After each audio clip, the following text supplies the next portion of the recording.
गव्यांच्या कळपाने ऊसाच्या शेतात घुसून केलं मोठं नुकसान. चंदगड तालुक्यातील सडेगुडवळे फाटा परिसरातील घटना.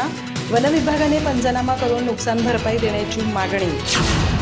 चंदगड तालुक्यातील सडेगुडवळे फाटा परिसरात गव्यांच्या कळपानं ऊसाच्या शेतात घुसून मोठं नुकसान केल्याची घटना गुरुवारी घडली. या घटनेत शेतकरी शिवाजी गावडे आणि कृष्णा गावडे यांच्या ऊसाच्या पिकाचं मोठ्या प्रमाणात नुकसान झालं असून वन विभागानं तातडीनं पंचनामा करून नुकसान भरपाई द्यावी अशी मागणी शेतकऱ्यांनी केली आहे. मिळालेल्या माहितीनुसार गुरुवारी सकाळच्या सुमारास गव्यांचा मोठा कळप ऊसाच्या शेतात शिरला. या कळपानं ऊसाची पिकं चिरडून मोठं नुकसान केलं. सडेगुडवळे फाटा परिसराच्या जवळच चौकुळचं दाट जंगल असून तिथून गवे पाण्याच्या शोधात वारंवार शेत शिवारात येत असल्याचं स्थानिकांचं म्हणणं आहे. विशेषतः फाटकवाडी परिसरातील घटप्रभा धरणाच्या पाण्याकडे वावर करताना गव्यांचे कळप शेतांमधून जात असल्यामुळे शेतीचं नुकसान होत आहे.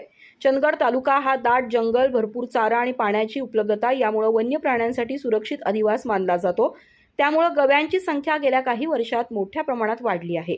परिणामी हा प्राणी आता तालुक्यातील अनेक भागात विखुरला असून वारंवार शेतीमध्ये घुसून पिकांचं नुकसान करतोय. गव्यांमुळे ऊस, भात आणि इतर पिकांचं सातत्यानं नुकसान होत असल्यानं शेती करणं कठीण बनत चाललं आहे.